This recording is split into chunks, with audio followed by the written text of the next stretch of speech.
Voyons maintenant comment la racaille a cassé le service public de l'emploi avec le régime d'assurance chômage géré par l'UNEDIC.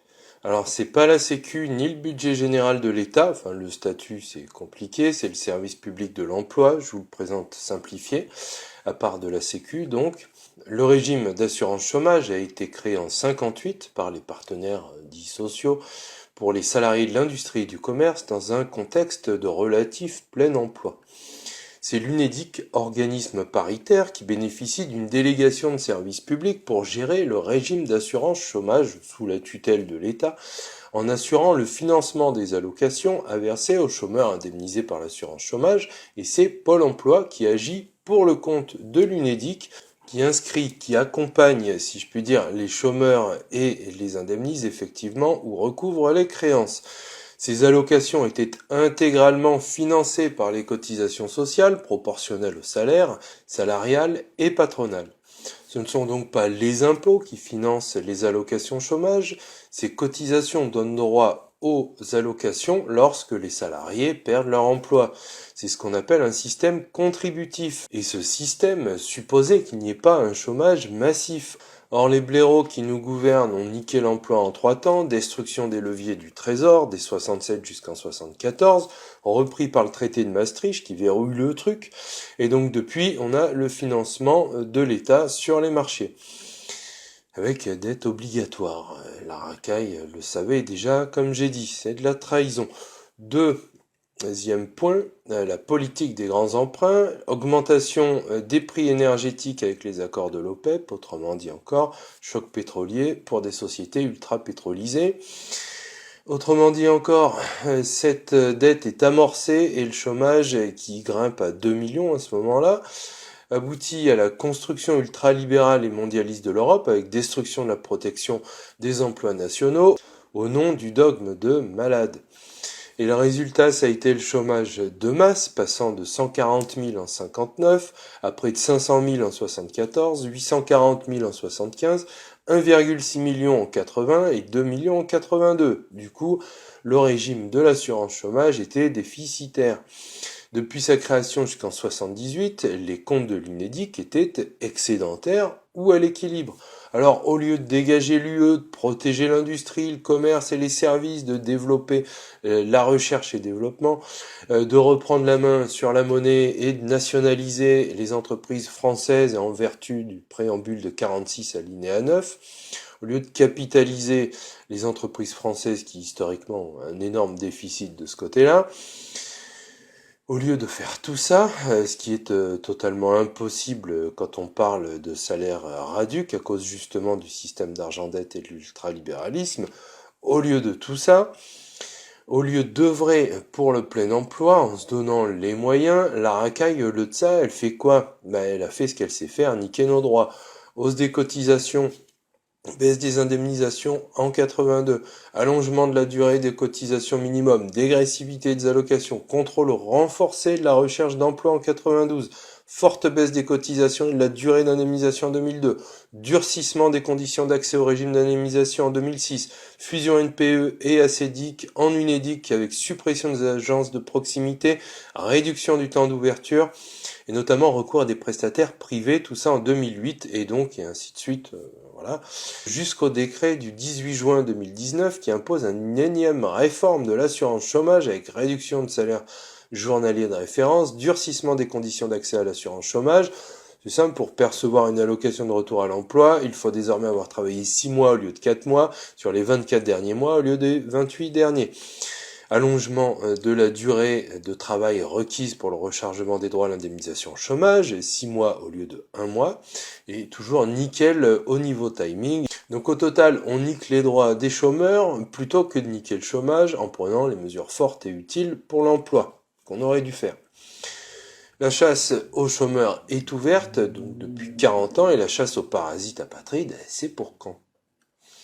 Alors d'abord, en ne faisant rien de ce qu'il fallait faire, on crée du chômage de masse et dès lors on a des déficits et dès lors on s'endette. Et l'Unédic s'endette, et depuis longtemps.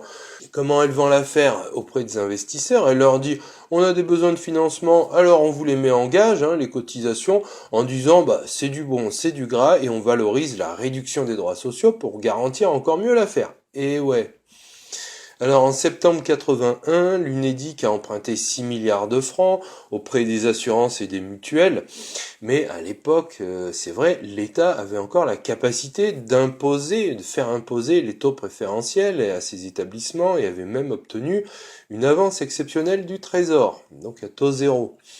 Ça allait encore, du coup, ce dernier levier du circuit du Trésor existait encore officiellement, même s'il était à 90% caduc et l'État avait encore du pouvoir. En 94, l'Unédic a souscrit un emprunt obligataire de 10 milliards de francs à 5,25%. Là déjà, après le Maastricht ultra-libéral, c'est plus la même affaire.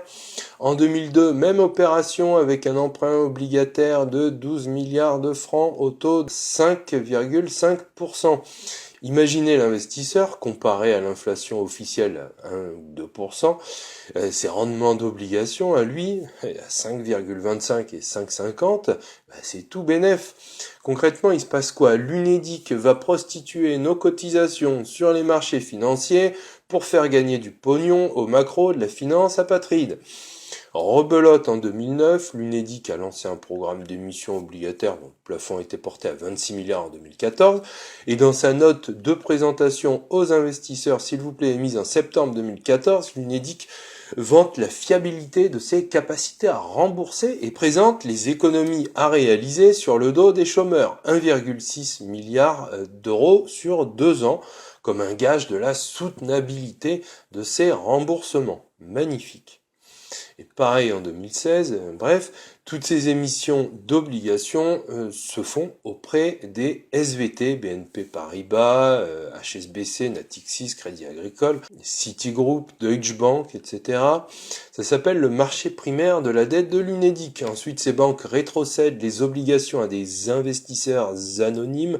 Ça devient le marché secondaire de la dette. Et le paiement des intérêts et le remboursement du capital à échéance se font par l'intermédiaire d'Euroclear, dépositaire central comme Clearstream, dont les affaires ont révélé beaucoup de coups tordus, qui garantit l'anonymat.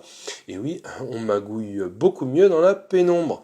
La dette totale était de 37,4 milliards d'euros fin 2019 pour l'Unédic, soit l'équivalent d'une année de recettes.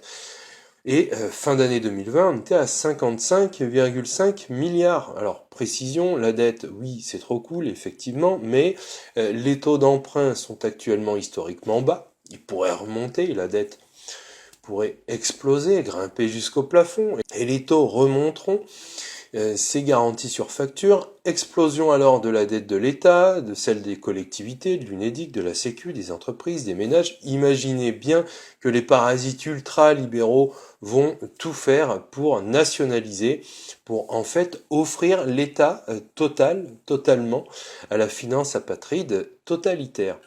Et oui, la terre, les comptes, les biens et services, c'est l'esclavagisme généralisé. Tout appartiendra à l'État qui appartiendra aux entreprises privées. Dans l'idée, c'est ça. Les banques partenaires de l'Unédic travaillent dans les paradis fiscaux. Alors, je vous fais pas un dessin qui nous met en esclavage et nous tient par les bourses. Devinez. Donc, les comptes de l'Unédic n'ont pas de transparence non plus. Ça aiderait un petit peu de transparence. Les travailleurs payent les intérêts de la dette aux grandes fortunes et aux consortiums anonymes qui en achètent les titres. Ils vont nous faire le même coup sur l'immobilier, la réforme de l'immobilier.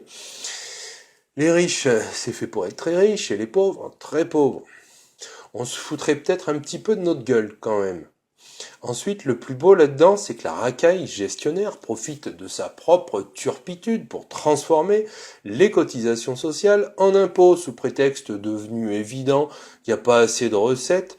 Parce qu'à force de niquer les entreprises, surtout les PME, niquer les salariés, il n'y a plus grand chose comme recette. Il faut donc aller se prostituer sur les marchés financiers.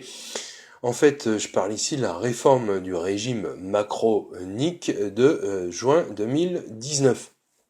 Au commencement, le principe fondateur, c'était le financement des allocations par les cotisations sociales qui garantissaient l'affectation d'une partie du salaire brut à cette fin et ouvraient droit dès lors à des prestations quel que soit le montant de la cotisation versée. Autrement dit, les allocations chômage étaient financées par des cotisations prélevées sur les salaires bruts. On était à 2,4% pour la part salariale et 4,05% pour la part employeur.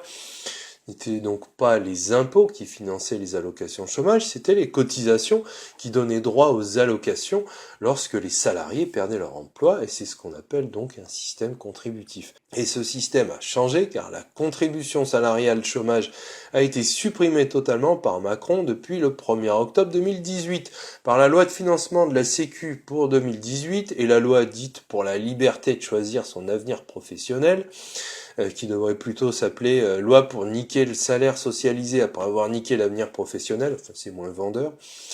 Dès lors, seules les cotisations patronales, chômage et AGS restent dues.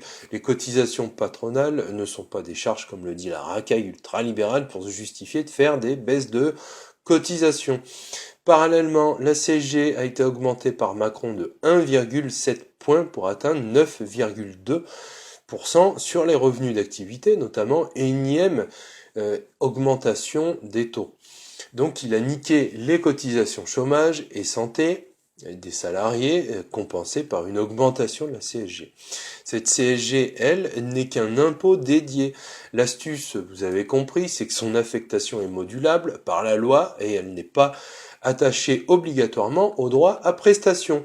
Donc avec la réforme Macron présentée surtout sous forme de carotte de baisse de cotisation, l'idée derrière, c'est que la CSG, donc l'impôt, doit devenir la ressource principale pour l'indemnisation des chômeurs à la place des cotisations, parce qu'ainsi l'État prend la main, il peut entrer dans la gouvernance sociale et peut moduler l'impôt et faire payer tout le monde. On sort du système de protection sociale assurantiel contributif, vous ne cotisez plus pour avoir des droits, c'est simplement l'État qui vous taxe et il appelle ça impôt de solidarité. Et en plus, s'il vous plaît, comme la CSG n'est pas totalement déductible, les salariés imposables, plus nombreux grâce à des réformes également, la payent cette part non déductible 2 fois au titre du prélèvement sur salaire et au titre de l'impôt sur le revenu. Une taxe sur une taxe, vous me direz, c'est aussi le cas pour les taxes sur l'eau, le gaz, l'électricité, le carburant, enfin bref. Et pourquoi pas une taxe sur une taxe sur une taxe sur une taxe, taxer 25 fois le même revenu, pourquoi pas.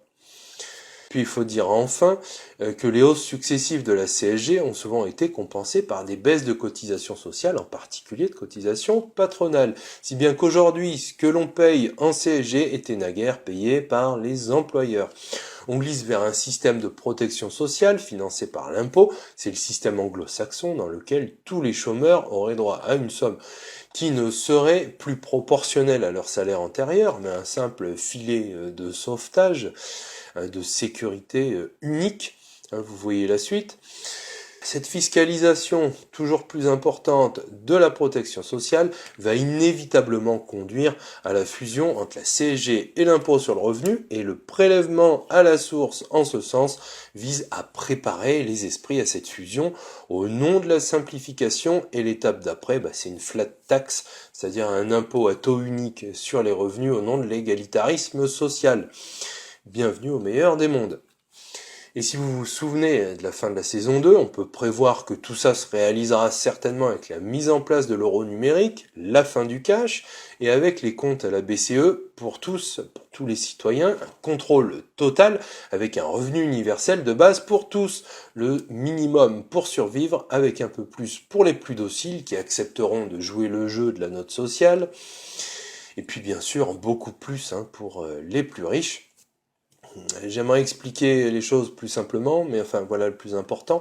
En conclusion de tout ça, le fascisme, c'est l'alliance des États et des multinationales au service d'une cause impérialiste. C'est l'inverse exact de ce qu'il faut faire. L'idée fondamentale, c'est que les États doivent remplir leur mission fondamentale de service public. Et le pouvoir n'est légitime que pour ça.